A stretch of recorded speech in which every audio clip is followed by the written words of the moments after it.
Vamos lá mais uma vez. Boa tarde a todos. Essa é uma reunião ordinária da bancada dos deputados da região norte. Somos em 7 deputados. Deputado Maurício Kudelark, deputado Cadorim, deputado Maurício Peixe, deputado Antídio Nelly, eu, deputado Krelling e o sargento Lima. Essas são as pessoas. Bom, essa reunião foi previamente convocada.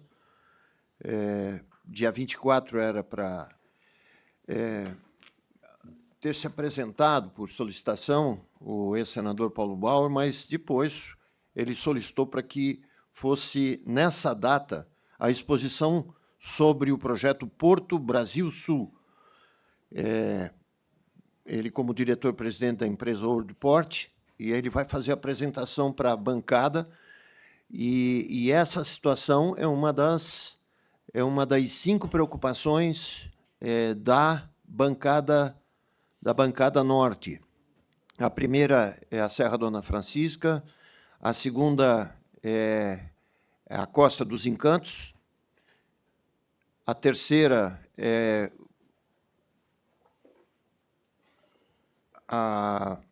o assoreamento da Barra do Sul, e a quarta é o estrangulamento da via entre o Porto São Francisco e a BR-101 através de uma obra que é federal, mas que afeta todos nós, que é uma obra que dá duplicação da BR-280, nesse trecho 1. E surgiu esse quinto, a pedido da comunidade lá de São Francisco do Sul, para que a gente se debruçasse e visse o que está acontecendo na realidade depois da emissão de uma licença ambiental prévia por parte do IMA de Santa Catarina, que é a primeira fase de uma liberação para um empreendimento que mostra ser um empreendimento grande, de alta repercussão ambiental, de dificuldades estratégicas em relação a isso, mas, é lógico, com um potencial econômico muito grande. Então, como o ex-deputado, ex-governador, ex-senador Paulo Bauer solicitou para fazer a apresentação, nós, antes de nos manifestarmos, salvo o melhor juízo, vamos passar a palavra para o senador Paulo Bauer, ok? Pode ser? Muito obrigado, deputado Caro Preso. Saúdo aqui o deputado Cadorim, também o deputado Maurício Peixe. É um prazer estar aqui na Assembleia, é um prazer estar aqui perante essa comissão, que, aliás, é uma comissão que tem uma característica inédita. Eu não lembro de outra época na qual nós tivéssemos uma bancada tão expressiva e representativa do norte do Estado que se reunisse e que tratasse de temas tão importantes quanto esses que o deputado Vicente acaba de elencar e de mencionar. Sem dúvida, todos muito importantes e pertinentes à região norte, da qual, inclusive, eu também faço parte. Eu pergunto só quanto tempo eu tenho para fazer a apresentação para poder aqui... No mínimo meia hora. Como é que está? Tá ótimo, bom? Está ótimo, ótimo. Tá bom. Vamos lá, meia hora, então. Pode contar aí. Eu preciso ressaltar aos senhores que esse é efetivamente um projeto que nasceu há mais de 10 anos, portanto, ele não é um assunto novo, ele é um assunto já com uma longa história, e ele nasceu exatamente por quê? Porque o proprietário da área existente em São Francisco do Sul, não podendo utilizar a área até aquele momento, por força das leis ambientais vigentes, manteve ela como sendo de sua propriedade, sem nenhuma destinação. Ou seja, a Constituinte de 1988 determinou que, em área de preservação ambiental, em APA, não se poderia fazer nenhum tipo de empreendimento, nenhum tipo de investimento, nenhum tipo de obra, pública ou privada. Isso é o que dispunha a Constituição de 88. Em função de vários acontecimentos na vida do país, a legislação e a própria Constituição foi alterada num determinado momento. Por quê? Porque não se conseguia no Brasil sequer fazer, por exemplo, rede de energia elétrica para atender determinadas regiões. É muito conhecida no Brasil a situação do estado do Amapá, por exemplo, que ficou anos e anos dependente da Venezuela e dependente de geradores a diesel, porque não poderia construir uma rede de energia elétrica que fosse até lá. Até que, no início do governo Bolsonaro, por exemplo, neste caso específico, se alterou a legislação para poder se levar uma rede de transmissão até lá. E eu só citei esse caso só para mostrar que ele é emblemático. Mas no Brasil inteiro, a legislação alterou-se e se determinou o seguinte: obra pode ser feita em área de preservação ambiental, desde que seja obra de interesse público, ou seja, obra de utilidade pública. E o que é obra de utilidade pública? Delegacia, penitenciária, escola, hospital, porto, aeroporto, rede de energia, rede de água e coisas do gênero. Portanto, não há mais no Brasil impedimento para usar área de preservação ambiental para efetivamente se implantar esse tipo de empreendimento. Então, há 10 anos, o proprietário da área, que é exatamente o grupo H. Carlos Schneider, através de uma das subsidiárias do grupo em Joinville, decidiu fazer avaliações e estudos para o aproveitamento dessa área. E os estudos indicaram que ela é uma área absolutamente importante e viável para um empreendimento portuário.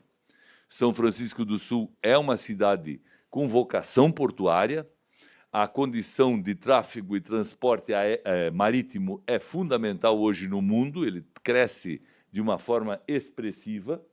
E, terceiro lugar, nós, com toda a nossa localização no sul do país e dentro do contexto do Mercosul, temos a necessidade de ter um porto na região sul do Brasil e também na região do Mercosul, que pudesse ser um porto de transporte de carga através do atracamento de navios de grande porte, ou seja, os chamados pós-Panamax, que são navios que não cruzam mais pelo Canal do Panamá devido ao seu tamanho. Então, como todos sabem, o crescimento da economia na Ásia, especialmente na China, implica no transporte de produtos, tanto na ida como na volta, em grande quantidade, para todas as regiões do mundo, inclusive para o Brasil. Então, um navio que saia da China e que pretenda vir ao Brasil, por exemplo, ele não passa mais no Canal do Panamá. Ele teria que passar por baixo da África. E se ele passa por baixo da África, ele não tem como passar por baixo da América do Sul, porque é outra vez um lugar impróprio para navios desse porte. Então, ele teria que fazer uma vinda da China pelo Pacífico e não chegaria jamais no litoral do Atlântico, no Brasil, nem no Uruguai e nem na Argentina, por sua vez.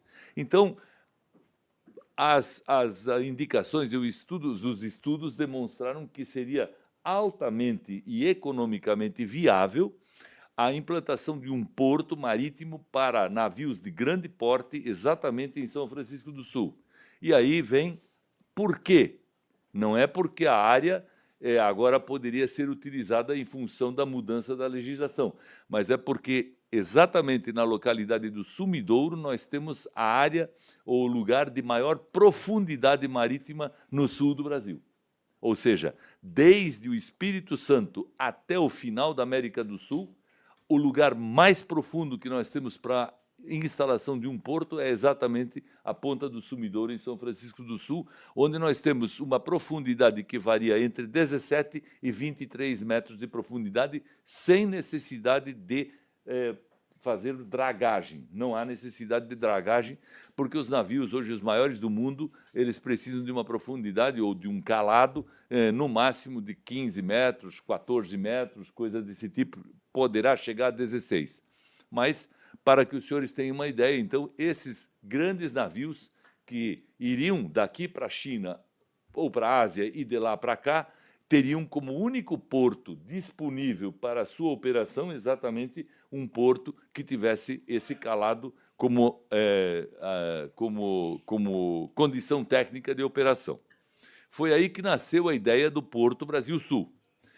Estudos foram feitos com várias empresas, com várias empresas de engenharia, empresas da área econômica e de mercado, e nasceu a ideia do porto que, como eu disse, vem sendo desenvolvida durante 10 anos. Qual é a primeira providência que se toma quando você quer fazer um empreendimento em qualquer lugar? Você faz uma consulta ao órgão ambiental. Você encaminha uma proposta para o órgão ambiental. Ninguém pode fazer sem isso. E essa consulta, que é o EIA-RIMA, o Estudo de Impacto Ambiental e do Meio Ambiente, é apresentado, é preparado, é elaborado e apresentado. No caso do Porto Brasil Sul, isso foi feito perante a antiga Fátima, aqui em Santa Catarina. Por quê? Porque a obra é em Santa Catarina. E, num determinado momento, o processo já estava andando na Fátima, houve uma ação judicial promovida pelo Ministério Público, dizendo que, pela grandeza do porto e pela sua localização, não deveria ser na Fátima. E uma decisão judicial determinou, juiz federal, que o assunto fosse para o IBAMA. E foi pego todo o processo aqui no IMA, ou melhor, na Fátima, e levado para Brasília. E quando chegou em Brasília, o IBAMA começou a analisar tudo do zero, tudo de novo, como se nada tivesse sido feito aqui. 2 anos depois, o IBAMA, analisando tudo, recebeu outra decisão judicial, desta vez do TRF4 de Porto Alegre, que reformulou a decisão do juiz local e determinou que este porto não deveria ser analisado pelo IBAMA, e sim pelo IMA. Lá fui eu para Brasília, botei tudo embaixo do braço e trouxe tudo de volta para Florianópolis. Não vou lhes cansar aqui informando quantos milhões de reais se gastou perante o IBAMA durante 2 anos desnecessariamente. Por quê? Porque as exigências do IBAMA são sempre muito maiores do que as exigências do IMA. O IMA conhece melhor o nosso território e, por isso mesmo, certos estudos são dispensáveis, não são necessários. Mas lá, em Brasília, o IBAMA exige determinados estudos que precisam ser feitos com muito critério, com muito cuidado, e esses estudos foram feitos para atender às exigências do IBAMA. Quando o processo volta para o IMA, os estudos do IBAMA vêm junto. Então, quando o IMA recebe esse processo, deputado Krelling, prazer em vê-lo, o IMA recebe o processo com os estudos que foram entregues para o IMA nos 2 primeiros anos aqui, mais os estudos que foram feitos para o IMA lá. Ou seja, o dobro de estudos, né? Atualizados e mais detalhados, etc, etc. Por isso, o Porto Brasil Sul, então, ficou mais 4 anos aqui no IMA, sendo analisado esse processo que antes estava aqui, que foi para Brasília e que voltou para cá. E agora, finalmente, o IMA emitiu a licença ambiental prévia, depois de nós termos atendido, e quero deixar isso bem enfatizado, 100%, não 99%, 100% das solicitações do IMA de estudos, de dados, de informações, de levantamentos, todos os pedidos do IMA foram atendidos. Porque há um princípio que eu quero deixar muito claro aqui. Nós temos um grande projeto que vai implicar em investimentos na ordem de 1,2 bilhão de dólares, ou seja, 6 bilhões de reais, por aí. E num projeto que você pretende executar que custe 6 bilhões de reais, você não pode questionar e nem discutir despesas de 100 ou de 200 mil. Vou gastar, vou deixar de gastar, quero economizar, não dá. Por quê? Porque se a lei exige um estudo, ele tem que ser feito.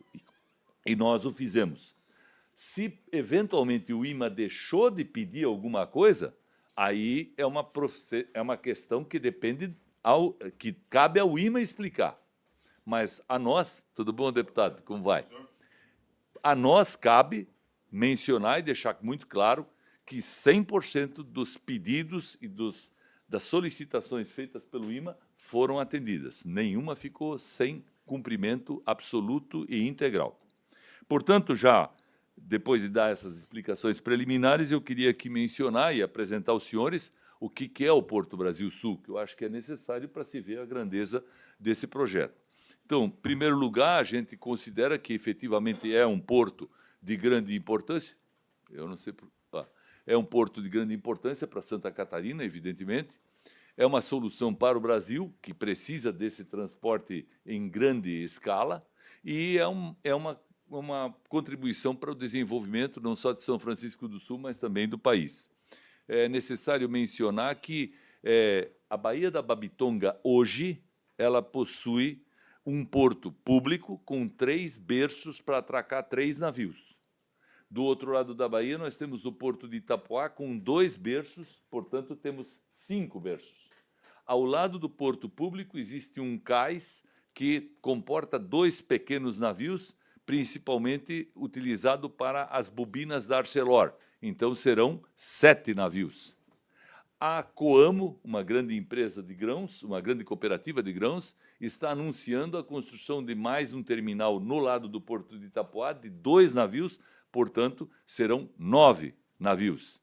Nós temos agora terminado o terminal conhecido lá como terminal do Beto Caroço, em São Francisco do Sul, no Rabo Azedo, em frente à Praia de Paulas, com 2 navios, portanto, são 9 navios. Nós temos o navio de gás, que já esteve lá e fazendo testes e foi embora, mas poderá voltar a qualquer momento, então já serão 10 navios. E nós temos mais um projeto licenciado, conhecido como o terminal do Alexandre Fernandes, ali na localidade de Laranjeiras, serão mais um, então serão 12. E o nosso porto, que tem a previsão de 6 navios, serão 18. O maior complexo portuário do Brasil é Santos, com 50 navios. Em Santos, atracam 50 navios por vez. O segundo complexo portuário do Brasil é Paranaguá, onde atracam de 14 ou 15 navios por vez. O terceiro é o Rio Grande, no Rio Grande do Sul, onde atracam 12 navios. O quarto é o Rio de Janeiro, só que aí não é um contexto de complexo, é espalhado no estado do Rio. Um ali, outro aqui, outro cá, mas também é em torno de 8 navios.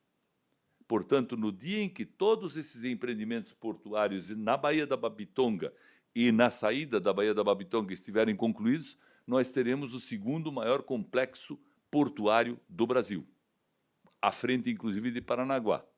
O que fará de Santa Catarina o estado mais portuário do Brasil, porque tem que acrescentar os 3 de Itajaí, os 2 de Navegantes e os 3 de Imbituba. Então, a nossa vocação portuária estaria consagrada para sempre como sendo a segunda maior do Brasil, depois de São Paulo, e dificilmente alguém superaria Santa Catarina.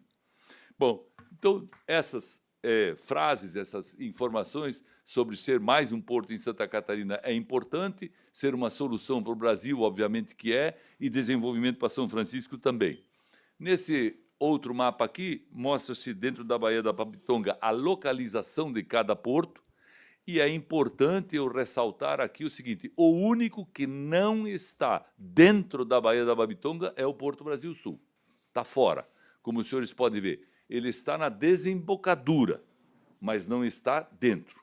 Portanto, nossos navios, quem atracar, não entrará na Baía da Babitonga em nenhuma hipótese, em nenhuma vez, porque ele está fora. E o mapa atesta isso e demonstra isso com muita clareza, né? O porto da Coamo, que vai ser construído, está lá dentro, o porto de Itapoá, o porto do Público, o porto da Laranjeira, o porto da Praia de Paulas, todos estão dentro da Bahia e, obviamente, obedecem a todos os critérios e regras ambientais, como o nosso também. Mas o nosso tem essa característica de estar fora da Bahia.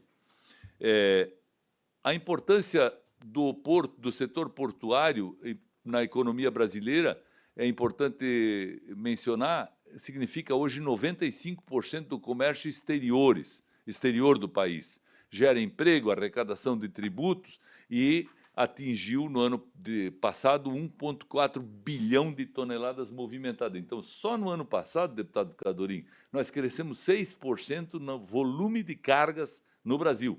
Ou seja, portos são absolutamente necessários, porque o crescimento não para. Aqui nós temos uma imagem de como ficará o complexo portuário.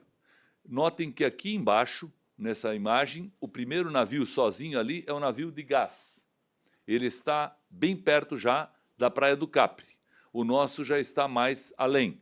O nosso cais ali, claro que em perspectiva ele fica muito grande, mas aqueles dois navios, o primeiro navio de cá é container, o segundo é container, o terceiro navio é grãos, o quarto navio é grãos e o quinto navio sozinho é fertilizantes.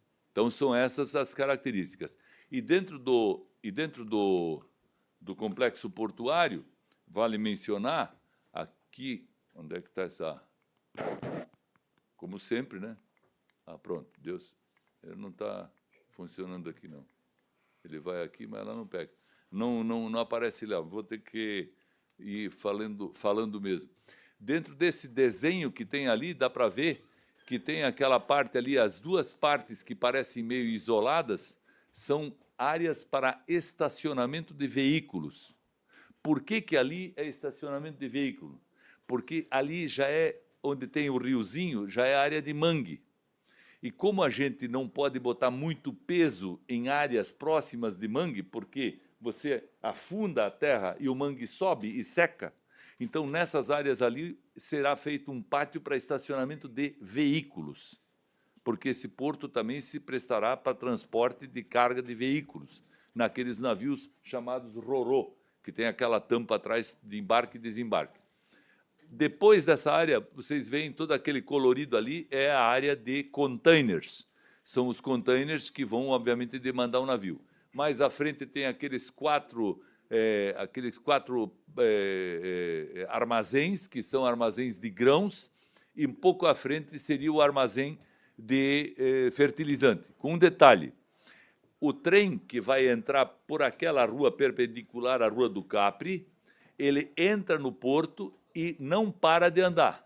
Ele descarrega andando por baixo, através de esteiras que estão embaixo do trilho, e a gente chama isso de pera ferroviária. O trem entra e não para, descarrega e sai andando, ao contrário do que temos hoje em São Francisco do Sul, que os trens têm que parar parece aquele leque de trilhos que existem em São Francisco do Sul. Aqui nós temos uma perspectiva, novamente, de como é, para comprovar a localização do porto já fora da Baía da Babitonga, né? Os demais portos estão ali também bem apresentados. Aqui, informações e características, o investimento é de 1,2 bilhão de dólares, teremos 5 berços e 5 terminais, portanto, serão 5 atividades diferentes.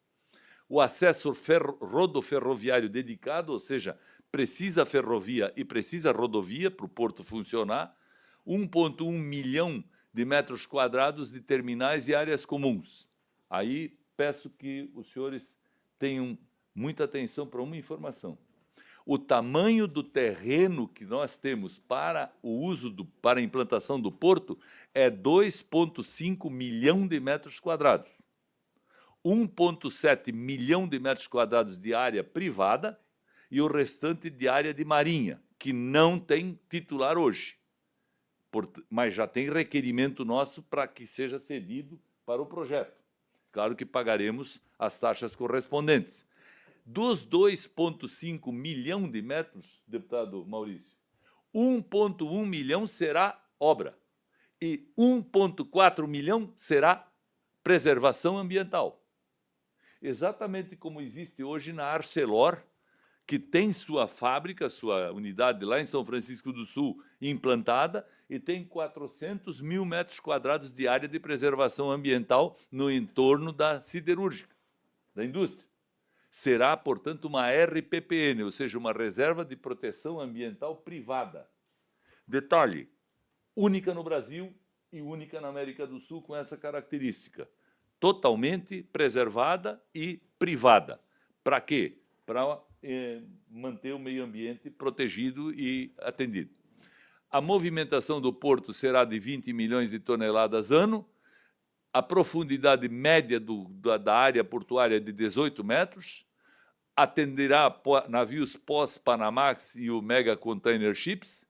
E detalhe, nós não teremos uma coisa muito importante do ponto de vista ambiental, que é a poluição pela máquina do navio ligada. Não sei se os senhores sabem, mas todo navio, quando atraca num porto, ele não desliga.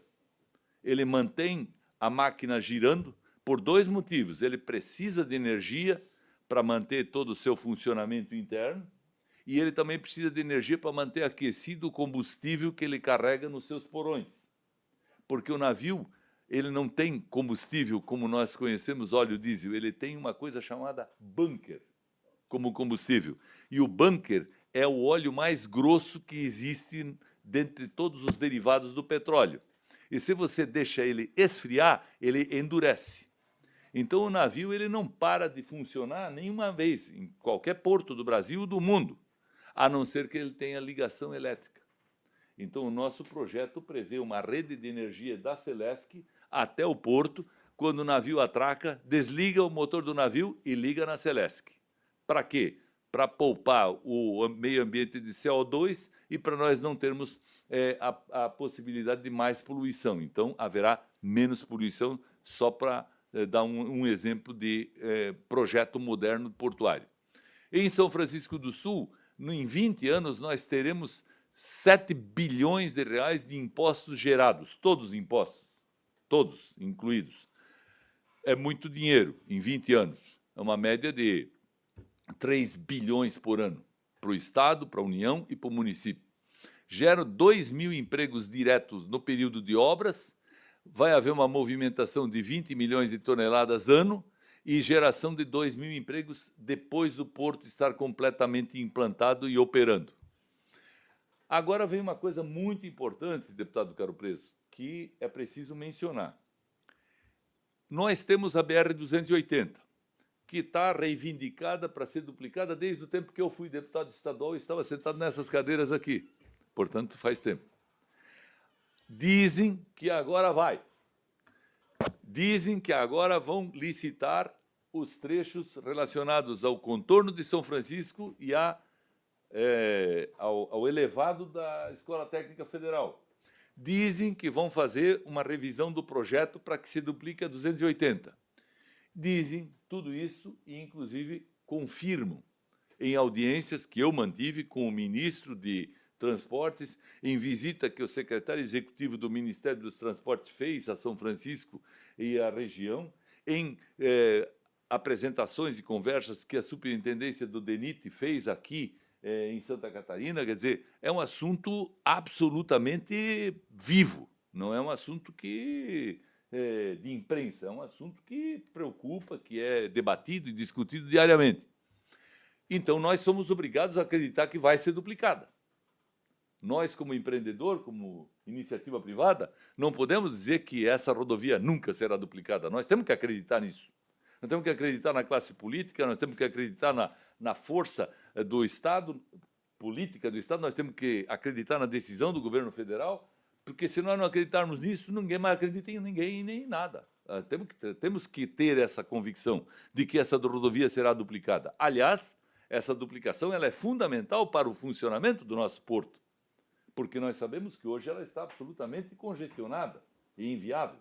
4 horas para você cruzar 40 quilômetros, é impraticável. Então, ao lado dessa expectativa positiva a respeito da duplicação da 280, eu levei a Brasília, há 2, 3 anos atrás, um pleito para o governo federal, no sentido de que nós precisaríamos fazer uma extensão da 280 até o Porto Brasil Sul, ou até o futuro Porto Brasil Sul. E o ministro Renan Calheiros Filho determinou ao DENIT a realização dos estudos. E aí é preciso que eu lhes mostre aqui nesse mapa, com mais... Eu não sei agora onde é que ficou a minha caneta. Funcionou? Aqui, né? Ela não funciona aqui. Aqui deu, ó. Aqui está 280, ó, na linha amarela, tá vendo? Aí, o prefeito Godofredo, num dia em que eu estive no gabinete dele, 2 anos atrás, 2 anos e pouco, me mostrou uma coisa que eu não conhecia, que é o aquaduto da Petrobras. Não sei se os senhores conhecem esse fato. Quando a Petrobras instalou a sua unidade de bombeamento de petróleo lá na Enseada, no governo do Conde Reis, a Petrobras exigiu o asfaltamento da rodovia de São Francisco até Ubatuba. O governo do estado fez esse asfalto, que é a SC 415, se não me engano. O governo do estado fez o asfalto. E a Petrobras exigiu da prefeitura que se fizesse um sistema de abastecimento de água para garantir água para o consumo e para a emergência. Não existia sistema de água em São Francisco, encanada. O pessoal em Barra Velha, em Ubatuba, em Enseada, vivia de poço de água. O que fez a prefeitura? Levou uma rede de água desde um lugar chamado Tapera, ali onde está escrita a palavra acesso a, é exatamente ali que fica a Tapera, quem é político e quem pede voto conhece bem a Tapera. Da Tapera até o terminal da Petrobras se implantou um aquaduto e se tornou todo o trecho de área de terra como área de utilidade pública. Quando o prefeito Godofredo me mostrou isso e disse, Paulo, o acesso ao teu porto por rodovia tem que ser nesse caminho, porque não tem mangue, não tem morro, não tem rio, não tem restinga, não tem nada, e ainda é área de utilidade pública. Que mais um detalhe, é exatamente na divisa do que nós chamamos de reserva ecológica do Acaraí, com o restante que é o Iperoba. Então, esse trecho ele faz a divisa entre o Parque do Acaraí e o Iperoba.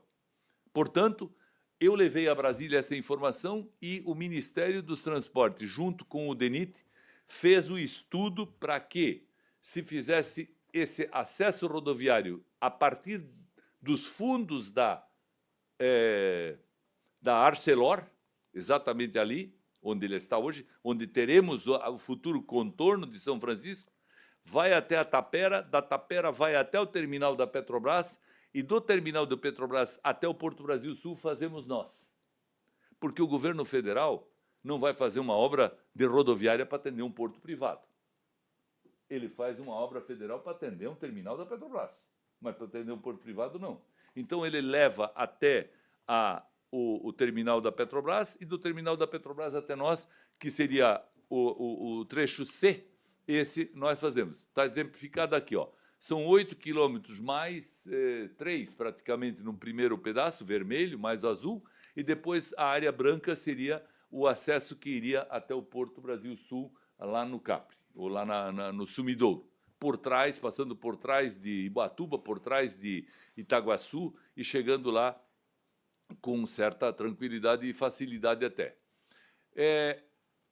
É preciso dizer aos senhores, e aí me permitam mencionar isso, não é para conflitar e nem para confrontar, mas eu li na imprensa algumas observações com as quais eu não posso concordar, lamentavelmente. A de que a população de São Francisco do Sul é contra o porto. Quem deu essa informação para os senhores não falou a verdade. Claro que temos gente que é contra, absolutamente procedente e justificado.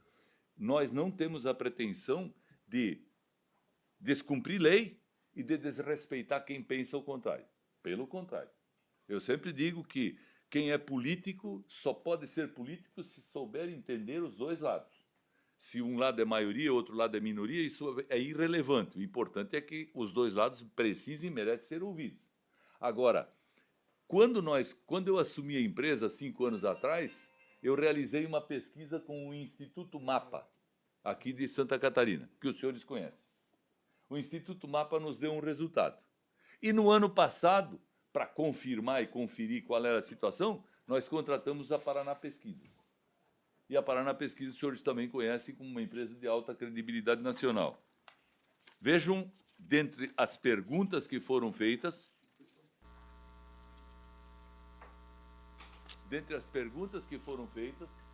uma está aqui, ó. Independente de ter tomado conhecimento do projeto do novo porto, o senhor diria que é a favor ou contra esse novo projeto na Praia do Sumidouro? 77% da população disse que é a favor. e 22% disse que é contra. E 0,4% não sabe ou não opinou.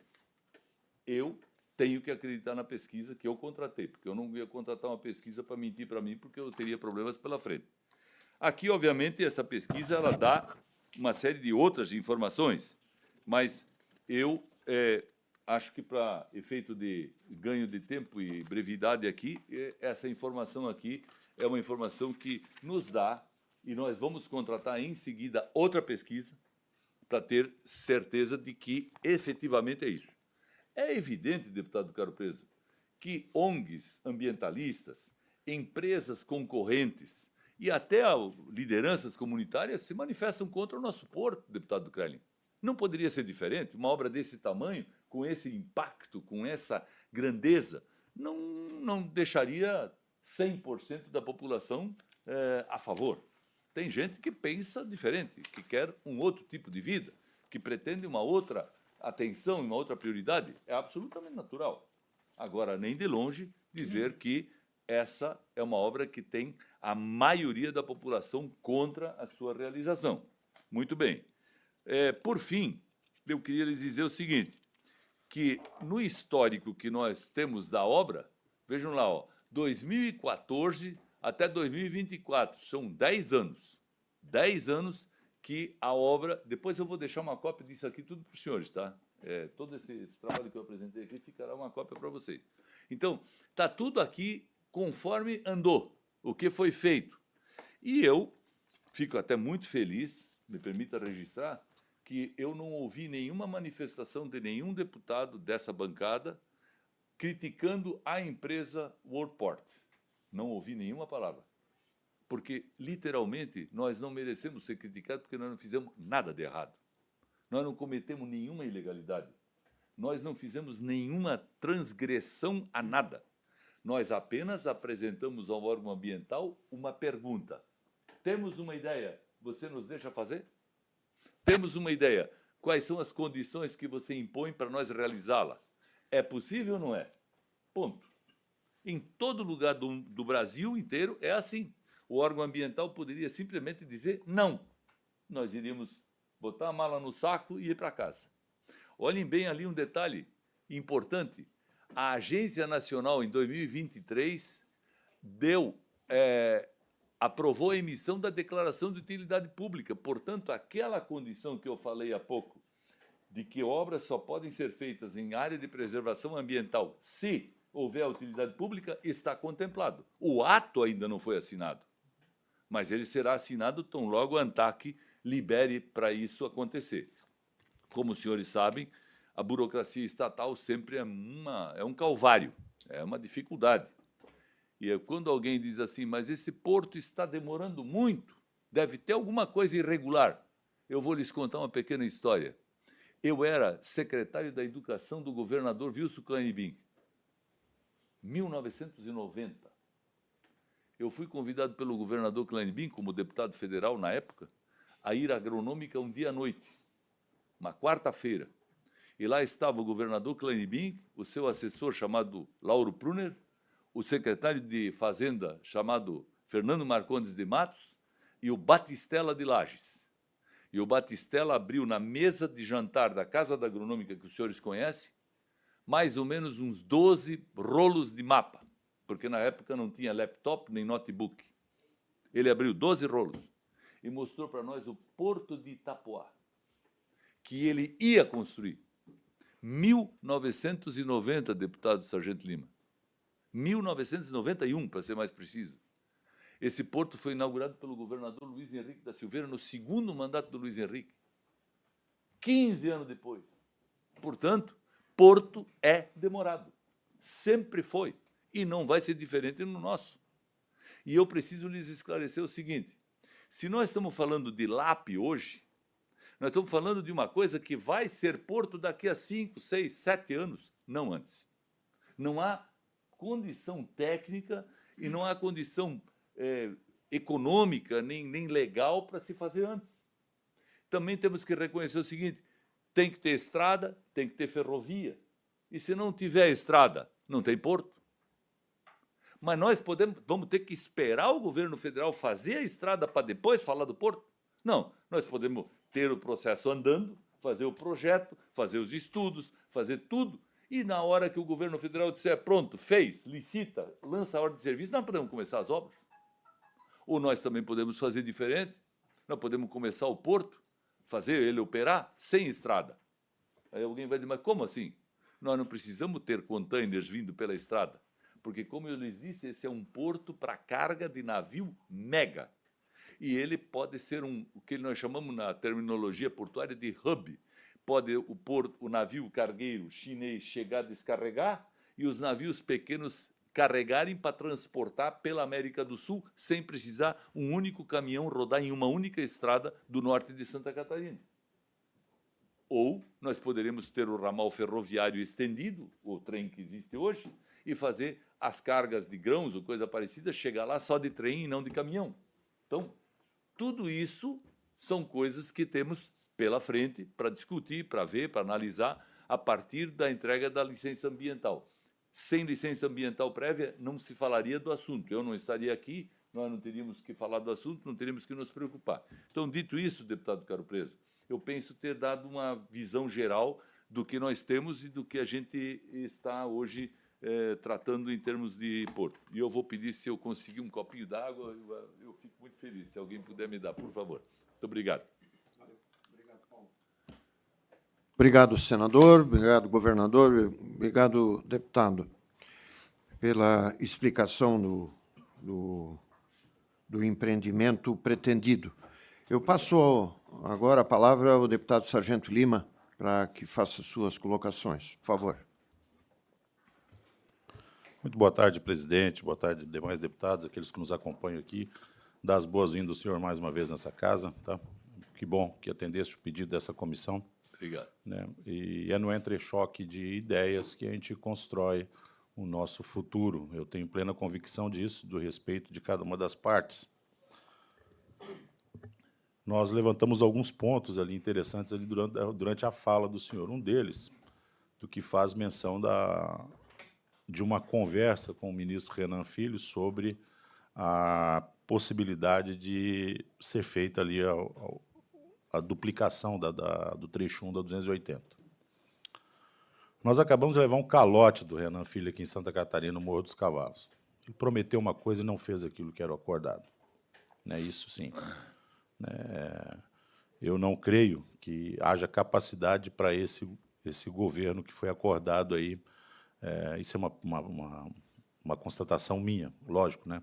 Então, vou deixar isso aí entre aspas, de que ele tem a capacidade, diante de uma dívida de 10 trilhões de reais, ali, fazer investimentos nos próximos 4 anos. É uma constatação minha. Essa é a outra atual dívida pública do Brasil. Quiçá pagar os juros dessa dívida, quanto mais fazer investimentos. Ele vai, lógico, né? Nós estamos nos aproximando do período de campanha e ele tem que realmente falar isso. Porém, aqui nós estamos vivendo uma decepção com a nossa BR-101. A 280 hoje, ela realmente não comporta o atual trânsito dela. Mas aí não é só o problema da 280. Nós tivemos com a nossa Federação de Transportes aqui de Santa Catarina, e nós sabemos que a partir de 2027 nós teremos 14 caminhões por minuto na BR-101. Hoje, na parte da manhã, quando eu vim para cá, o trânsito já parou em Barra Velha. Ali já começou o calvário nosso ali dentro. A nossa macro-região é uma região que paga para entrar e paga para sair. É o único trecho da 101 que tem pedágio para chegar e uma para sair dele. Quem vem pela 470 para vir pela 101 para poder lavar seu container para o porto de Itajaí não paga um centavo. Essa é uma verdade. Ele sai ali pela 470. A nossa já paga para entrar e para sair. E também, ali é mais um lugar ali que a proposta do governo federal não nos contempla em absolutamente nada. Fez meia dúzia de obra de arte ali dentro, 500 metros, eu acho, ou 600 metros de marginal, que não atende a necessidade de Joinville, que no mínimo deveria ser do eixo industrial norte até o eixo sul. No mínimo. Deveria contemplar Garuva, tendo em vista a acessibilidade do porto de Itapoá. Então, eu não confio numa solução para 280 de imediato com esse governo. Aí, como eu disse, uma opinião minha, não vai sair. Minha opinião. A gente está tentando alguns paliativos ali que tem dado certo. Com investimentos do próprio porto, a gente vai fazer quadruplicar o quilômetro zero. Precisa fazer uma pequena supressão de área verde, dinamitação ali do quilômetro zero e pavimentação de concreto ao largo do trilho de trem, para não ter que fazer isso todos os anos, repetidamente, como a gente sempre tem alguém batendo nossas portas. E, de verdade, não é uma... Eu tenho uma característica no meu mandato que é de tentar não agradar todo mundo mesmo. Passei uma vida inteira na polícia não agradando ninguém, não vai ser aqui. Eu não sei nem como é que votam em mim. E isso tem dado certo de um lado, que a gente falar realmente a verdade para as pessoas mesmo. Eu tive a oportunidade de morar em Vila Velha. Eu tive a oportunidade de morar no Porto, ali próximo do Porto de Vitória. E tive a oportunidade de fazer estágio em Santos. 2 cidades que eu não gostaria de ver nem eu morando, nem meu filho, nem nenhum parente meu. Duvido que alguém tenha acordado hoje de manhã suado, pensando como eu gostaria de morar em Santos. Aquilo é uma maravilha. Não é. A Baixada Santista ali é algo que tem de tudo, obviamente, tem abundância em emprego, tem de tudo, mas não tem uma característica de um local onde a pessoa possa até ser, no mínimo, feliz ali. É minha opinião também. Como eu conheço bem Vitória e bem o Porto de Santos. Também vejo para o futuro que nós começamos agora, em 2026, no dia 1º de janeiro, e vai terminar no 31 de dezembro de 2033, aquilo que seria para ser a reforma tributária, que foi aprovada esse ano. Não consegui ainda, nem mesmo com a Sindifisco, calcular o que vai pertencer ao município, como o município vai arrecadar, o que o governo do Estado... Nós já sabemos que município e Estado vão ter que trabalhar de mãos dadas, porque vai ter uma forma de arrecadar, e o governo federal vai ficar com o restante da produção, inclusive com a atividade portuária. Ou seja, falar que todo esse dinheiro vai ficar em Santa Catarina, também a gente tem que ver, porque essa reforma tributária ela só está de 30% a 35% pronta ainda. Ela precisa que as primeiras fases dela deem certo para a gente ver o que vai ser isso lá no final. Tem gente que defende, o IVA dá certo em outros países. Onde tudo funciona, vai dar certo. Então, qualquer tipo de política tributária que você empregar. No Brasil, duvido muito também. Mas vamos ver como é que a gente vai fazer isso a partir de 2027. Né? De verdade, eu te falar de representatividade em São Francisco do Sul, eu fui mais votado em São Francisco do Sul do que em Joinville, proporcionalmente. Fui o deputado mais votado da cidade de São Francisco do Sul. Primeiro, porque eu tenho um vínculo ali de 30 anos com aquela cidade, que eu frequento ali, São Francisco do Sul, onde meu pai faleceu ali, quando a gente veio do Espírito Santo ali, onde ele trabalhou. Ele trabalhava em portos também ali. A gente veio ali, se fixou naquela região. E eu passo um calvário toda semana ali para ir e voltar ali da 280. Nós já fizemos algumas audiências públicas, né, deputado Maurício, ali dentro ali. E há sim um dissabor em pensar que aquilo um dia possa ficar algo parecido com Santos. Ou um dissabor de pensar que vai se duplicar aquele número de carretas. Um turista ele vai para poder ficar ali travado, esperando a boa vontade de um governo federal fazer uma duplicação. Para quem conhece ali a Praia do Forte, ali, para mim, e eu conheço boa parte do litoral brasileiro, é uma das praias mais bonitas do Brasil. Eu acredito muito ali no potencial econômico de São Francisco do Sul, sendo sustentável de alguma forma. Como eu falei, aqui são tudo opiniões minhas. Tá? E eu acredito que esse assunto ele deveria ser muito estudado mesmo, e seguindo o primeiro princípio ali, do que o Estado de Santa Catarina vai ganhar com isso, tendo em vista o que vai ser decidido, como que vai se desenhar essa reforma tributária, como que nós vamos ganhar dinheiro com isso. Né? Em relação a essa segunda via ali da Tapera, ali, né? Nós estamos vendo ali agora, o prefeito Clenilton acabou de anunciar também um novo caminho alternativo para Balneário Barra do Sul, que vai cortar ali dentro ali. Isso são planos que deveriam ser feitos ali dentro ali, que eu também não vejo, de momento, nem o governo estadual conseguindo ajudar muito aquilo ali. Vai ter que ser uma previsão de no mínimo 2, 3 anos, né? Isso é normal. E do IMA, daí não é de forma nenhuma estou contestando se fizeram algo de errado ao negociar com o IMA, jamais falaria isso, a não ser que eu tivesse provas disso, né? Fora isso, é falácia. Mas o que se constata ali dentro, mas aí é uma coisa que nós, deputados, temos que acertar com ele, ver o que está acontecendo, que você não consegue o segundo posto de gasolina em Balneário, Barra do Sul, ficou por anos fechado, um posto estava a 20 metros de onde começava a área de mangue e consegue-se uma licença para um porto. Uma discrepância. Você não consegue abrir uma oficina mecânica onde você vai acabar descartando resíduo de óleo, onde você vai fazer a captação dele, você não consegue isso. Igual eu escutei esses dias, você consegue fazer uma pastelaria e um porto você consegue. Né? A reclamação também é das pessoas que batem na porta do IME e não conseguem. Hoje, Deus me livre se nascer um pinheiro no terreno de alguém, Deus me livre se nascer um pé de palmito perto da roça de arroz de alguém. Porque você não pode nem arrancar isso. Então, assim, são algumas coisas que... Obrigado, ali, só me avisando do tempo, obrigado, já vou para a conclusão. Então, são algumas coisas que a gente recebe de outras pessoas, né?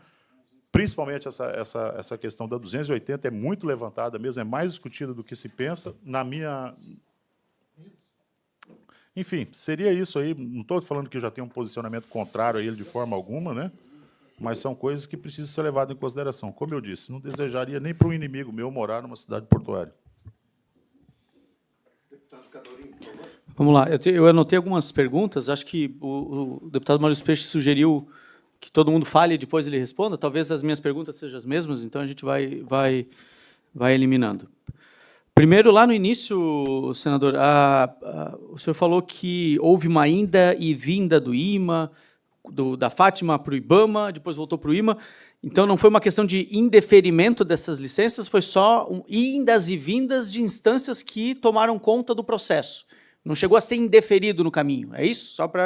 Só para me explicar isso Posso mais claramente. Depois, tá. tudo? Eu acho melhor, vamos, Okay. né? Que são, Okay. enfim. O senhor falou de uma área de 1,4 milhão de metros quadrados de preservação. Das grandes comoções que se fala muito ali é essa questão da preservação ambiental mesmo, né? Em termos práticos, quanto que sofre fauna, flora, né, com esse empreendimento? E já emendo outra questão com relação à proteção ambiental, porque ali foi declarado como unidade de conservação pela prefeitura também, né? Uma proteção aí que é integral. Isso impede, atrapalha a instalação do porto? Tá? E aí tem uma outra questão, mais curiosidade mesmo. O senhor falou de várias atividades. Então, tem grão, tem container, tem o de veículos. Isso. Como que isso funciona? Né? Só uma delas já seria suficiente? Ou, enfim, o senhor falou que se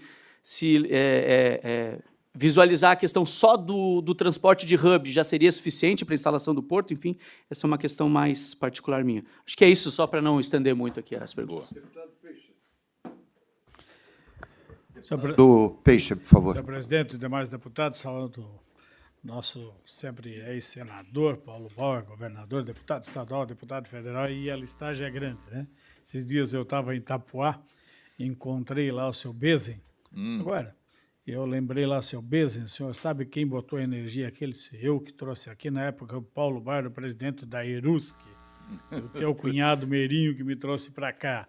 Foi lá que instalou a energia elétrica em Itapuá. Então tem história, né, Paulo? Tem história. Não, mano. De graça. Senhor presidente, essas intervenções podem, assim? Essas intervenções de mau gosto podem? Paulo, a minha pergunta também vai ser muito rápido, né? Eu sempre considerei a questão democrática, né? E você mostrou uma pesquisa aqui. Pesquisa que a gente tem um pouquinho diferente, mas é pesquisa de ouvir, não é nada técnico, né? Que é levantamento feito com metodologia. É técnico, as pessoas falam, e a gente vai escutando. Eu estive lá já umas 3, 4 vezes na região, já verifiquei. O que estranha realmente é o prefeito de São Francisco do Sul, se tem 77% a favor, ele está extremamente contra, manifestado, tanto que ele cassou. Aliás, ele botou o que o deputado falou aqui, uma área ambiental que não pode ser feito nada, e foi derrubado na justiça por vocês. Então, a questão democrática, primeiro, a população quer, porque, veja bem, eu estou lá tranquilão, com a minha casa, de repente, no meu lado, sobe um prédio de 20, 30 andares que tira toda a minha visão, minha tranquilidade ali. Ou pior, vem outro equipamento como um cemitério no meu lado. Ninguém quer, né? Ninguém quer. E a população tem que opinar, no meu entendimento, o que ela quer. Se a população tiver a favor, a gente sempre releva o interesse da população, que é maior do que o nosso interesse. Então, por isso que eu, na última reunião que nós tivemos, até sugeri uma audiência pública no local para verificar a opinião da população, o que ela quer. O deputado Lima expressou muito bem aqui, ninguém acredita no governo federal, ninguém acredita no Renan Filho, Pinóquio, mentiroso, que vem aqui e engana nós. Enganou eu estive lá 2 vezes com ele, ele esteve aqui, eu, o deputado Vicente e o deputado Antídio, estivemos com ele lá em Blumenau, num café da manhã, tomando, ele mostrou, está aqui, está saindo, deu prazo, tudo. Prazo desde 2023 eles estão dando para isso que o senhor falou, que era fazer a licitação desses duas, o contorno de São Francisco, 14 quilômetros, mais 3 quilômetros 800 na frente do UFC. Nada. Só vem aqui, fala e vai embora e não tem responsabilidade nenhuma. Eu não acredito. Graças a Deus vai mudar esse governo lá e daí sim a gente pode, quem sabe, acreditar aí no futuro que se faça. Hoje tem 50 mil veículos passando todos os dias na 280. Está colapsado, ninguém aguenta mais. Eu até diria, se vocês viessem com uma alternativa de dizer, olha, estamos pleiteando, vamos fazer uma nova rodovia, né? Uma nova 280, que fosse alternativa, como está acontecendo em alguns casos, ou até como a gente sugeriu, a estadualização da 280 para dar para concessão, é melhor, mas não comporta mais nada, né? Tá certo que lá de São Francisco até lá onde que vai ser construído o porto, pode ser feita uma rodovia nova, triplicada, porque senão também não comporta. Então é isso, né? A audiência pública, presidente, eu acho que deveria ser feita para escutar a população, ver o que eles querem. A questão ambiental, o Cadorinho levantou muito bem, quais os impactos que deve ter, né? O na sauna, na flora e tudo mais, né? E os impactos que vai ter. Acho que tem que ter esse impacto de vizinhança. Tem que fazer todo esse estudo, levantamento, ter um impacto de vizinhança. Se o senhor dizer para mim o porto é ótimo, só 2.000 empregos, né? Agora a gente vai em Itapuá, que impactou Itapuá, cidade que mais cresceu em Santa Catarina, um pouco desordenada, né? Falta uma ordenação, um planejamento que precisa ser feito. Eu acho que respondido isso, tendo a opinião pública do lado, a questão ambiental não se fala, porque se não tiver licenciamento ambiental, nem se vai para frente, precisa ter todas essas autorizações, né? E se tiver, agora, deputado Fernando, como é que a gente não consegue pavimentar 9 quilômetros e 800 metros da Costa do Encanto na Vila da Glória? Como é que... Por questões ambientais, porque vai atravessar lá um Coati, que atravessa lá... Né?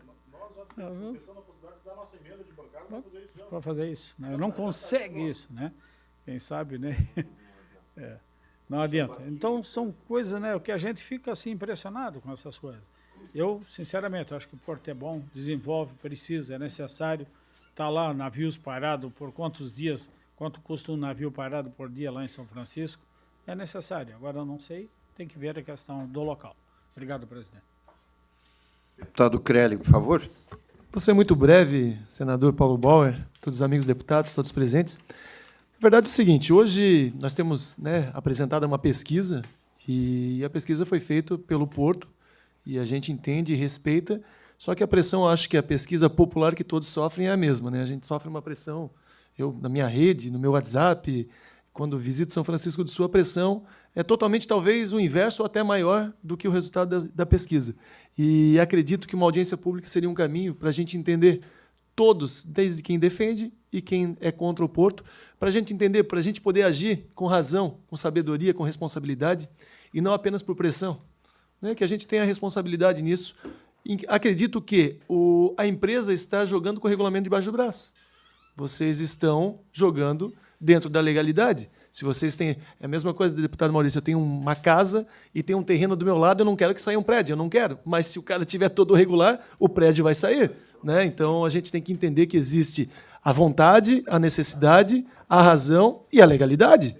Então, existe uma questão de legalidade que a gente precisa entender. Em primeiro momento, acho que não. Quem tem que explicar isso para a gente não é a empresa, é o IMA. O IMA tem que explicar para a gente por que fez essa liberação ambiental de algo que, acho que tecnicamente, ninguém tem essa capacidade técnica de dizer que o IMA está errado ou não. Aí sim existem outros órgãos, como o Ministério Público, para entender o que foi feito, se essa liberação está correta, se não está correta, se algum técnico do IMA errou ou acertou. Isso que a gente precisa levantar numa esfera um pouco maior do que exclusivamente trazer a empresa aqui e daqui a pouco tem uma pressão em cima da empresa de dizer assim, você está errado, mas por que eu estou errado? Então, acho que o IMA teria que ter essa responsabilidade também de assumir o porquê dessa liberação e se a empresa está com o regulamento debaixo do braço está dentro da lei, tudo bem. Agora, se existe irregularidade, está fora da lei, e o impacto ambiental seja... Isso precisa ser reavaliado de alguma forma. Então, é só a minha posição. Acho que a audiência pública é importante até para a gente entender, todos se manifestarem. Quero falar sobre essa questão também, Maurício, da 280. Acho que, historicamente, desde que eu nasci, é falado da 280, e o governo federal realmente é uma vergonha com Santa Catarina, é um desrespeito. Mas, quando eu falo governo federal, não é só a gestão, tá? É o governo federal no todo, todos que passaram também. Todos que passaram. Inclusive do meu partido, do outro. Todos que passaram fizeram muito discurso, mas nunca avançou nada ali na 280. Então, por isso que hoje é muito fácil, nessa questão de briga política, né, partidária. Esse não fez nada. Mas tem um monte que também não fez nada, então está um conjunto geral de pessoas que não fizeram nada. Então, Santa Catarina precisa de mais respeito e, para que a gente possa avançar, hoje é inadmissível, nós temos um porto ali, não temos uma rodovia duplicada, ou mais um porto, um avanço, mais caminhões rodando, e a gente não tem uma rodovia duplicada. Então, acredito que esse seria um caminho. O meu encaminhamento seria o mesmo teu, deputado Maurício, para que a gente possa avançar. Bom, antes do senador Paulo Bauer se manifestar, que nós estamos aguardando isso aí, eu vou tentar resumir a situação. Logo depois da liberação da licença ambiental prévia, nós ficamos sabendo que, por 2 vezes, tinha sido negado essa mesma solicitação pelo mesmo órgão ambiental. E que as pessoas, então, foram pegas de surpresa quando houve uma mudança nesse entendimento.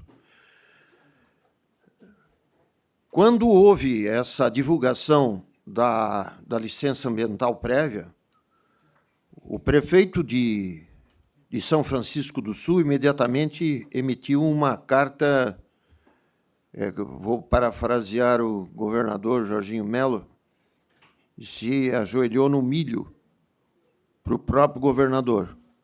Aqui está a cópia da carta que ele enviou. E quando que ele tornou público isso aqui? A pedido do Ministério Público, responsável pela parte ambiental de toda a região norte e nordeste do Estado, que é o doutor Alexandre Schmidt dos Santos, lá de Jaraguá do Sul. Então, ele promoveu um encontro com o prefeito, perguntando qual era do prefeito, qual era da cidade, qual era o interesse para se fazer aquilo. E convidou mais uma promotora, a doutora Raíza, que é a responsável por São Francisco do Sul. E, juntamente, eles me convidaram, na última hora fui convidado e participei dessa reunião.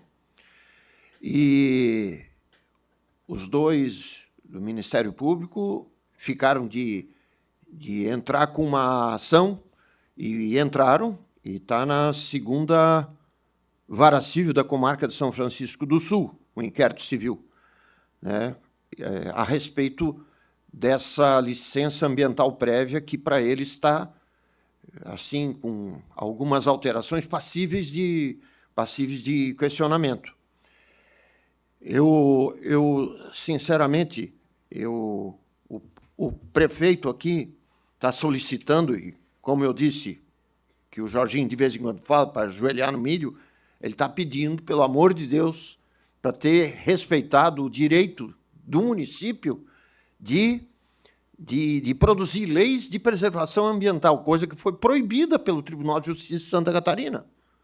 Primeiro foi uma liminar, segundo foi uma Câmara toda que deu ganho de causa, né, impedindo a criação do Parque Ambiental do Sumidouro. Então, assim, uma série de situações, quem vive lá e quem convive com as pessoas, eu vivo. Você vive também, perto. Nós não vivemos nem nessa Praia do Sumidouro, nem no Forte, nem no Capri, né, que vão sentir as dificuldades todas, né? Eu vejo o potencial turístico da cidade altamente ameaçado, né? A qualidade de vida altamente ameaçada. Agora mesmo eu vim do comandante-geral da Polícia Militar, que eu pedi alguma ajuda para ele sobre outras coisas normais aí de transferência e batalhão de São Bento, que precisa aumentar e tudo. Daí eu perguntei para ele, eu não posso mexer, deputado, em uma cidade, que é a cidade que mais me dá problema na minha vida, que é a cidade de Itapoá, que é a maior confusão e maior problema para a Polícia Militar, que não chega. Por quê? Por causa do grande desenvolvimento, daí eu concordo, é um grande desenvolvimento econômico, aquela cidade de Itapoá, com a abertura de um porto que só ele, sozinho, dá conta de grande parte do resto dos portos de Santa Catarina, né? Então... Em relação à conexão, nós estamos com um problema. Normalmente eu levo até São Francisco 3 horas, mais ou menos. 3 horas e pouco para 70 quilômetros, né? Essa história começou em 99. Quem botou no PPA foi Antônio Carlos Conde Reis. E depois começaram as brigas para se fazer primeiro o projeto, e, estranhamente, o projeto foi inabilitado e tal, até que, em 2009, se não me engano, começou com o mesmo projeto de 2002, foi aproveitado em 2009. Então, a parte da 101 até Nereu Ramos, a saída para Corupá, a coisa está indo bem. Quase R$1 bilhão o governo botou ali. Mas, do outro lado, tentou botar alguns anos atrás, até 2023, e parou tudo. Nós tivemos 2 encontros com o ministro dos Transportes. Um lá em Blumenau, que tomamos café, que fomos com coisa. Não, porque dezembro, dos 37 quilômetros da 101 até o Porto, 17 serão licitados, sim ou sim e não sei o quê. Nem previsão tem ainda. Nem previsão tem. São 14, como o Maurício falou, 14 quilômetros do Porto para cá e 3 quilômetros em Araquari. Então, assim, nós vivemos já hoje um caos de comunicação rodoviária, que poderemos pensar da comunicação ferroviária que foi colocado aí, ferroviária, né? Então, assim, tem um monte de situações que não passa pela cabeça, vai acabar tudo, ó. É outra cidade que, né, turismo, não sei, hoje em dia, os caras que vêm para Santa Catarina para ir para uma praia qualquer, eles dão uma volta e vão embora. Se eu fosse, né, vamos de Jaraguá para Balneário Camboriú, não vou, nem morto. Eu já levei de Navegantes até Itapema 4 horas. Então, assim, nós estamos colapsados. Se é razão do atual governo federal, não é. Isso vem cronicamente. Cronicamente se agravando a situação. Então, eu acho, com todo respeito, Paulo,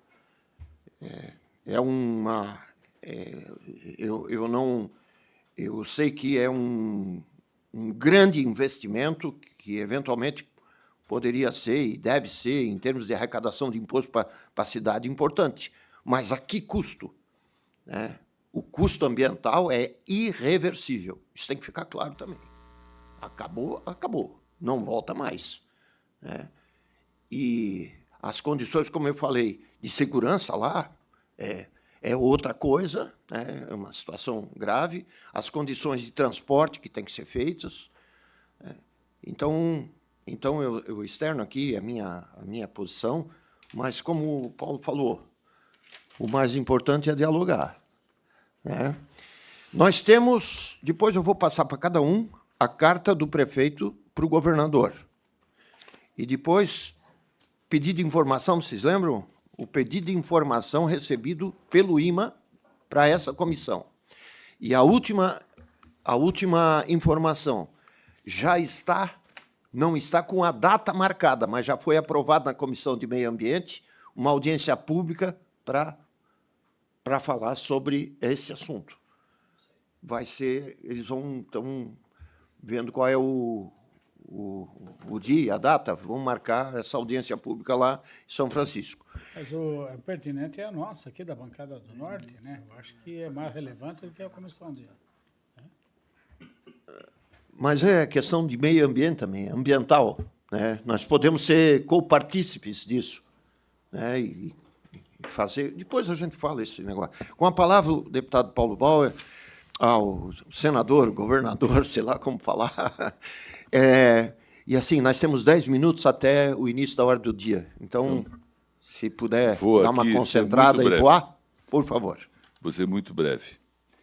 Deputado Caro Preso, vou começar pela sua manifestação, vou de trás para frente.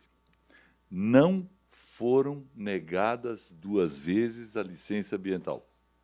Afirmo isso e pode ser comprovado. O que aconteceu é que o IMA, e já respondendo à pergunta do deputado Cadorim, o IMA, quando tinha a análise do processo sob sua responsabilidade na primeira vez, os técnicos do IMA recomendaram o indeferimento, não por razões ambientais. Recomendaram o indeferimento por falta de rodovia e ferrovia. Primeiro, recomendaram o indeferimento porque não havia, naquela ocasião, o estudo sobre o impacto que a obra causaria na vida dos pescadores. Recomendaram o indeferimento porque havia uma indefinição sobre o que se faria na praia, ou seja, na faixa de areia, se o porto ia estar ali ou não. Mas em nenhum momento, naquele estudo, naquele parecer, se falou sobre caranguejo, pé de pitanga, piriá, restinga ou qualquer coisa que fosse relacionada ao meio ambiente. Aí, o Porto Brasil Sul entrou, como a lei manda, entrou com uma contestação contra isso. Quer dizer, faz parte do processo. O órgão ambiental anuncia que vai indeferir e você tem o direito de opinar e contrapor. Nós fizemos isso. Só que o IMA não analisou isso. Por quê? Porque a decisão da Justiça Federal mandou levar para Brasília. Então, antes de o IMA ter o prazo para analisar nosso recurso, a Justiça Federal mandou levar para Brasília. Nós pegamos o processo e levamos para Brasília, e quando chegamos em Brasília, deputado Maurício, o IBAMA disse, não, eu não vou analisar, eu não tenho nada com isso. A Justiça mandou eu fazer a análise do processo e eu vou começar do zero. Por que eu vou analisar a sugestão, a proposta de indeferimento do IMA, se a Justiça está mandando eu analisar do ponto zero? E começaram de novo. Portanto, aquela sugestão de indeferimento contestada pelo Porto jamais chegou a acontecer de fato, por essa questão judicial. Então, depois, quando a Justiça manda o IBAMA devolver para o IMA o mesmo processo, aí, obviamente, que aquelas razões do indeferimento já não estavam mais presentes e nem se faziam mais necessárias. E o IMA deu sequência ao processo. Então, não há indeferimento no meio do processo que depois foi revertido para deferimento. quem tem que responder isso, deputado Carlos Pereira, não sou eu. Quem tem que responder isso é o IMA. Eu entendo que eu aqui só estou dando um esclarecimento, mas a resposta oficial tem que ser dada pelo IMA, porque é ele que fez esse procedimento. Não me cabe fazê-lo, mas o IMA tem como justificar. E quero dizer que, quando o assunto voltou para o IMA, inclusive, eu fui ao IMA e requeri que o IMA se manifestasse sobre aquela nossa contestação. Sabe qual foi a resposta do IMA? Não nos cabe, porque o assunto já está vencido. Então, eu tenho parecer jurídico da consultoria jurídica do IMA, dizendo que não cabia ao IMA fazer análise daquele nosso recurso. Ponto. Então, o processo seguiu. Segundo, essa carta do prefeito de São Francisco eu desconhecia, obviamente, porque ela é do prefeito ao governador, não me caberia conhecê-la, mas eu gostaria muito de ter acesso a ela. E quero dizer, deputado Maurício, já que sua menção também foi essa, o prefeito é o prefeito, ele fala pelo povo, ele foi eleito, e ele tem todo o direito de achar bom ou ruim. Mas, com todo o respeito ao prefeito Godofredo, que inclusive já votou em mim numa ocasião na minha vida, portanto eu não tenho nada contra o prefeito, pelo contrário, tenho muito apreço por ele, mas eu devo dizer que deve ser o único caso que eu conheço onde alguém anuncia um investimento de 1,2 bilhão de dólares no município e o prefeito é contra. Mas tudo bem, é o direito dele, ele tem esse direito e, obviamente, pode fazer o que achar melhor. O deputado Krelling mencionou que o governo federal, em sucessivos governos, não fez a sua parte. Eu quero dizer que nós estamos aqui na presença de quem foi o pai da primeira ação relacionada à duplicação da 280 em Santa Catarina. O pai é o deputado Vicente Carlos Preço, que foi deputado federal por Santa Catarina, me sucedeu como deputado e depois eu sucedi a ele. E ele foi o autor de todas as ações que resultaram no projeto da BR-280 e na primeira licitação. Foi obra dele, 100% dele. Isso eu digo a todos que me perguntam e para todos que precisam saber. Obviamente que nós vimos, deputado Maurício, muitas coisas acontecer. Nós vimos a presidente Dilma levar 2 vezes ordem de serviço, para a obra começar, e nunca começou. Nós vimos, deputado Sargento Lima, o ministro Renan falar agora o que muitos outros ministros falaram também antes. Eu lhe diria que está absolutamente certo o deputado Krelling. Não é o deputado Renan apenas que prometeu e não cumpriu. Todos prometeram e não cumpriram. Sem exceção. No governo de todos os presidentes que sucederam ao Fernando Henrique Cardoso, no governo de todos, do Lula, da Dilma, do Bolsonaro, do Temer, sem exceção. Sem exceção. Eu fui deputado e fui senador e posso aqui, nesse momento, falar como tal. Todos enganaram a gente, sem exceção. Quando o ministro Tarcísio era ministro, eu era funcionário e trabalhava no Palácio do Planalto. Eu fui várias vezes ao ministro Tarcísio dizendo: faz, ministro, faz, ministro, faz, ministro. E não fazia, e não acontecia como tinha que acontecer. Por quê? Porque era o túnel, porque era isso, porque era aquilo, porque era aquele outro, e sempre tinha uma justificativa. Agora está terminando o trecho da BR-101 até Jaraguá, e a promessa que eu mais ouvi em Brasília nesses últimos tempos, porque eu tenho que falar. Eu sou hoje representante de uma empresa que tem um projeto de investimento, eu não posso deixar de falar. Eu tenho que falar. Independente de política, de partido, de qualquer coisa, eu tenho que falar. E eu ouço toda vez a mesma coisa. Quando terminar o trecho da 101 até Jaraguá, nós começamos o trecho da 101 até São Francisco. E assim como o senhor tem sua família lá, eu tenho uma filha e 3 netos morando lá. E o meu genro. Eu também vou para lá e passo 4 horas para chegar de Joinville até São Francisco do Sul. Não é privilégio de nenhum de nós, não. É de todos sofrer essa angústia.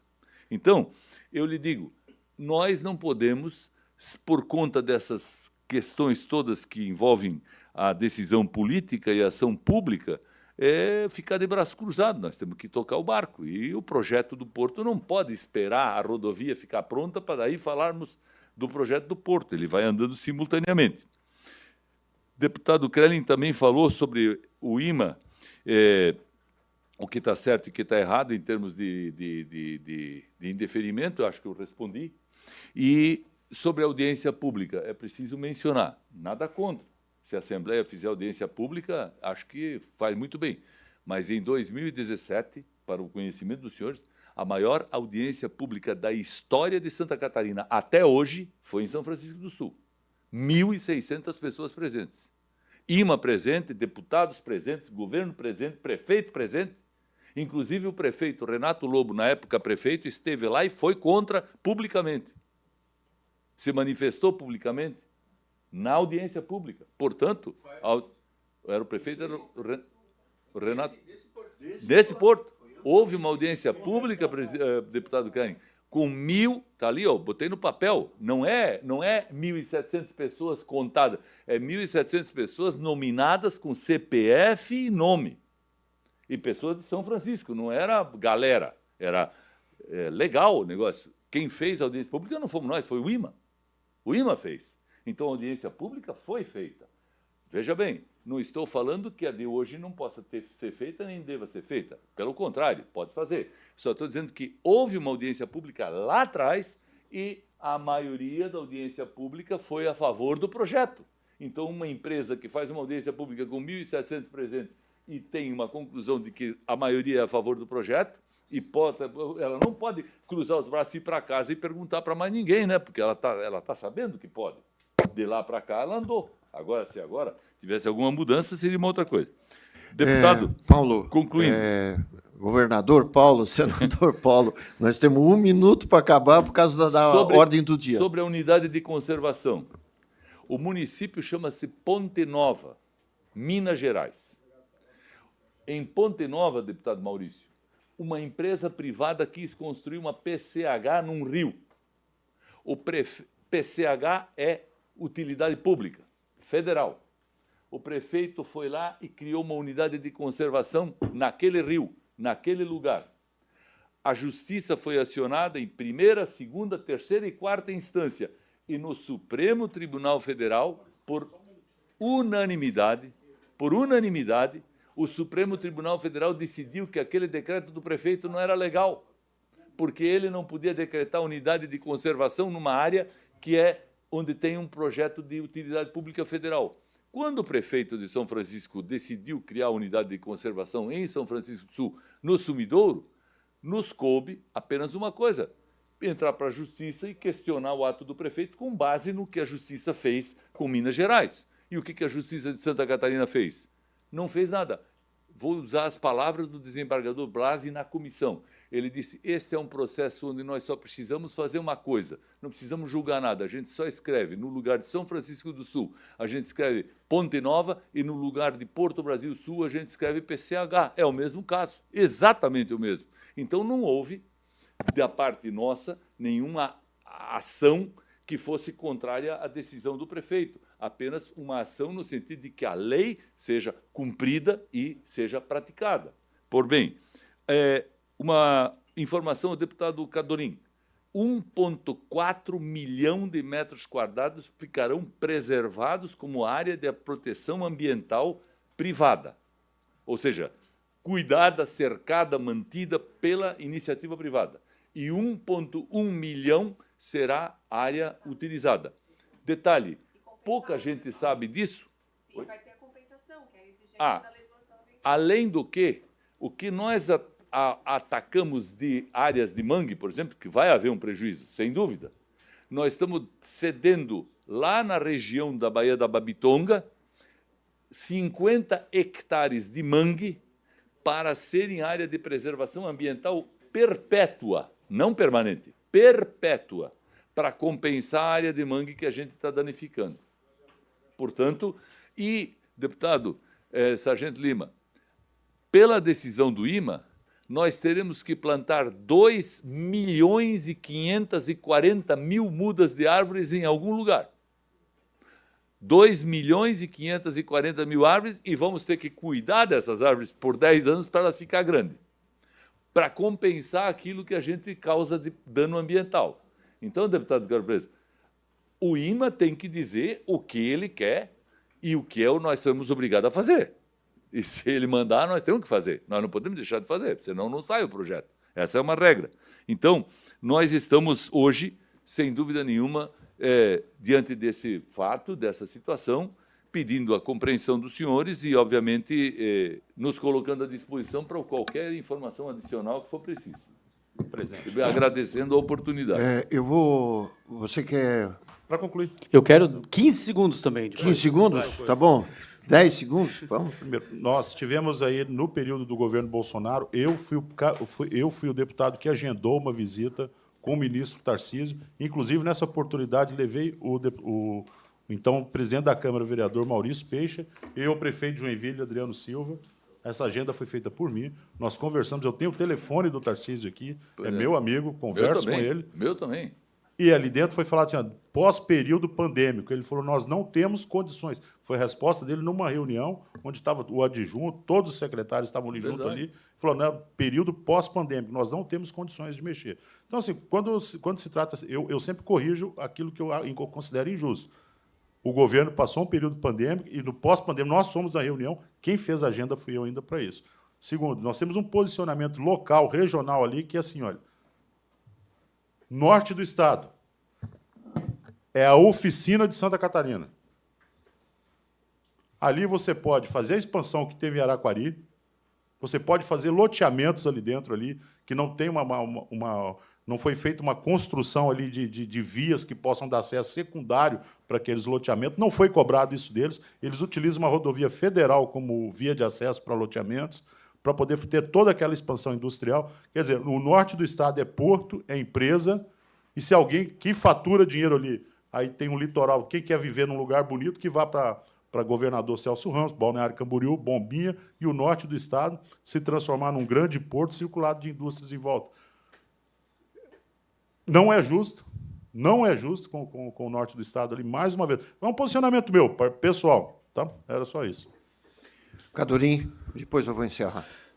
Eu vou, né, em deferimento a tudo que foi falado aqui, o nosso papel legislativo de questões, de tornar as questões legais no nosso Estado, independente de achismos, enfim, do que a gente pode trazer de informação, de desejos de A ou B, tem 3 coisas aqui que, para mim, ficaram muito claras, que a gente precisa muito levar em consideração. O terreno é privado.